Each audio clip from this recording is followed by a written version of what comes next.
ನಮಸ್ತೆ ಫ್ರೆಂಡ್ಸ್, ಈ ರೀತಿ ಸಾಫ್ಟಾಗಿರ್ತಕ್ಕಂತಹ ರವೆ ಉಂಡೆ ಹೇಗೆ ಮಾಡೋದು ಅಂತೇಳಿ ನಾನು ನಿಮಗೆ ಇವತ್ತಿನ ವಿಡಿಯೋದಲ್ಲಿ ತಿಳಿಸ್ತೀನಿ. ವಿಡಿಯೋನ ಕೊನೆ ತನಕ ವಾಚ್ ಮಾಡಿ. ಮೊದಲೇದಾಗಿ ಇದಕ್ಕೆ ಬೇಕಾಗಿರ್ತಕ್ಕಂಥ ಸಾಮಗ್ರಿ ಚಿರೋಟೆ ರವೆ ಆರ್ ಸೂಜಿ ರವೆ ಅಂತ ಕೂಡ ಕರೀತಾರೆ. 1 ಕಪ್ಪಷ್ಟು ತೊಗೊಂಡಿದ್ದೀನಿ. ಸೊ ಅಷ್ಟೇ ಪ್ರಮಾಣದ 1 ಕಪ್ಪಷ್ಟು ಸಕ್ಕರೆನ ಪುಡಿ ಮಾಡ್ಕೊಂಡಿದ್ದೀನಿ.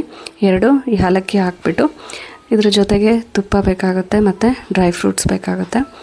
ಮೊದಲಿಗೆ ನಾವು ಕಾದಿರ್ತಕ್ಕಂತಹ ತುಪ್ಪದಲ್ಲಿ ಈ ಡ್ರೈ ಫ್ರೂಟ್ಸ್ಗಳನ್ನು ಹಾಕಿ ಇದನ್ನು ಚೆನ್ನಾಗಿ ಫ್ರೈ ಮಾಡ್ಕೋಬೇಕಾಗುತ್ತೆ. ಇಲ್ಲಿ ನಾನು ದ್ರಾಕ್ಷಿ, ಗೋಡಂಬಿ, ಬಾದಾಮಿ ಹಾಕಿದ್ದೀನಿ. ಸೊ ಗೋಡಂಬಿ ಮತ್ತು ಬಾದಾಮಿನ ಸ್ವಲ್ಪ ಕುಟ್ಟಿ ಪುಡಿ ಮಾಡ್ಕೊಂಡಿದ್ದೀನಿ. ಸೊ ಈ ಡ್ರೈ ಫ್ರೂಟ್ಸ್ಗಳು ಚೆನ್ನಾಗಿ ಫ್ರೈ ಆದಮೇಲೆ ಇದೇ ಪಾತ್ರೆಯಲ್ಲಿ ಚಿರೋಟೆ ರವೆನ ಹಾಕೋತಾ ಇದ್ದೀನಿ. ಇದು ಕೂಡ ಚೆನ್ನಾಗಿ ನಾವು ಹುರ್ಕೋಬೇಕಾಗುತ್ತೆ. ಸೊ ಎಷ್ಟು ಚೆನ್ನಾಗಿ ನಾವು ಈ ರವೆನ ಚೆನ್ನಾಗಿ ನಾವು ಹುರ್ಕೋತೀವಲ್ಲ ಅಷ್ಟೇ ಚೆನ್ನಾಗಿ ರವೆ ಉಂಡೆಯ ಟೇಸ್ಟ್ ಬರುತ್ತೆ. ಸೊ ಹಾಗಾಗಿ ಇದನ್ನು ಲೋ ಫ್ಲೇಮಲ್ಲೇ ಚೆನ್ನಾಗಿ ಹುರ್ಕೋಬೇಕಾಗುತ್ತೆ. ಸೊ ನಾವು ಪುಡಿ ಮಾಡಿ ಇಟ್ಕೊಂಡಿರ್ತಕ್ಕಂತಹ ಸಕ್ಕರೆ ಏನಿದೆಯಲ್ಲ ಇದಕ್ಕೆ 1/2 ಕಪ್ಪಷ್ಟು ನೀರನ್ನ ಹಾಕಿಬಿಟ್ಟು ಇದಕ್ಕೆ ನಾವು ಸಕ್ಕರೆ ಪಾಕ ಮಾಡ್ಕೋಬೇಕಾಗುತ್ತೆ.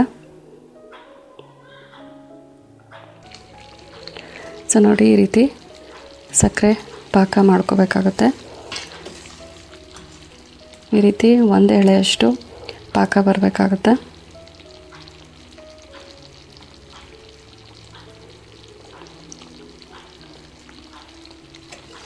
ಸೊ ಪಾಕ ಚೆನ್ನಾಗಿ ಬಂದಷ್ಟು ನಮಗೆ ರವೆ ಉಂಡೆ ಈಸಿಯಾಗಿ ಬರುತ್ತೆ. ಸೊ ನೆಕ್ಸ್ಟ್ ಈ ರೀತಿ ನಾವು ಹುರಿದಿಟ್ಟಿರ್ತಕ್ಕಂತಹ ರವೆನ ಮತ್ತು ಡ್ರೈ ಫ್ರೂಟ್ಸ್ನ ಈ ಪಾಕದಲ್ಲಿ ಮಿಕ್ಸ್ ಮಾಡ್ಕೋಬೇಕಾಗುತ್ತೆ ಚೆನ್ನಾಗಿ. ಸೊ ಇದನ್ನು ನಾವು ಕೈ ಬಿಡ್ದಂಗೆ ಚೆನ್ನಾಗಿ ಈ ರೀತಿ ಮಿಕ್ಸ್ ಮಾಡ್ಕೋಬೇಕು. ಸೊ ನೋಡಿ, ಈ ರೀತಿ ಮಿಶ್ರಣ ಆಗುತ್ತೆ. ಸೊ ಈ ಒಂದು ಮಿಶ್ರಣ ಏನಿದೆಯಲ್ಲ ಇದಕ್ಕೆ ನಾವು ಸ್ವಲ್ಪನೇ ಹಾಲು ಹಾಕ್ಕೊಂಬಿಟ್ಟು, ಸೊ ಜಾಸ್ತಿ ಹಾಲು ಹಾಕ್ಕೋಬಾರ್ದು, ಸ್ವಲ್ಪನೇ ಹಾಲು ಹಾಕ್ಕೊಂಬಿಟ್ಟು ಅದು ಬಿಸಿ ಇರುವಾಗಲೇ ಏನು ಮಾಡಬೇಕಾಗುತ್ತೆ, ನಾವು ಬಿಸಿ ಹಾಲನ್ನೇ ಹಾಕಿಬಿಟ್ಟು ಕೈಯಲ್ಲಿ ಉಂಡೆಗಳನ್ನು ಕಟ್ಕೋಬೇಕಾಗುತ್ತೆ. ಸೊ ಸ್ವಲ್ಪ ಪ್ರಮಾಣದ ಹಾಲನ್ನಷ್ಟೇ ಹಾಕಿ, ಸೊ ನೋಡಿ ಈ ರೀತಿ ಕೈಯಲ್ಲಿ ಸ್ವಲ್ಪ ತಗೊಂಡು ಕಟ್ಟಬೇಕು. ಸೊ ಈ ರೀತಿ ನಮ್ಮ ರವೆ ಉಂಡೆ ರೆಡಿ ಆಗುತ್ತೆ. ಸೊ ಇದು ನೀವು ಕೂಡ ಮನೇಲಿ ಟ್ರೈ ಮಾಡಿ, ಮಕ್ಕಳಿಗೆ ತುಂಬಾ ಇಷ್ಟ ಆಗುತ್ತೆ. ಬಟ್ ಇದನ್ನು ಡಯಾಬಿಟಿಸ್ ಇರೋರು ಸ್ವಲ್ಪ ಲಿಮಿಟಾಗಿ ಸೇವನೆ ಮಾಡಿ. ವಿಡಿಯೋ ಇಷ್ಟ ಆದರೆ ಲೈಕ್ ಮಾಡಿ, ಶೇರ್ ಮಾಡಿ, ಸಬ್ಸ್ಕ್ರೈಬ್ ಮಾಡಿ. Thank you.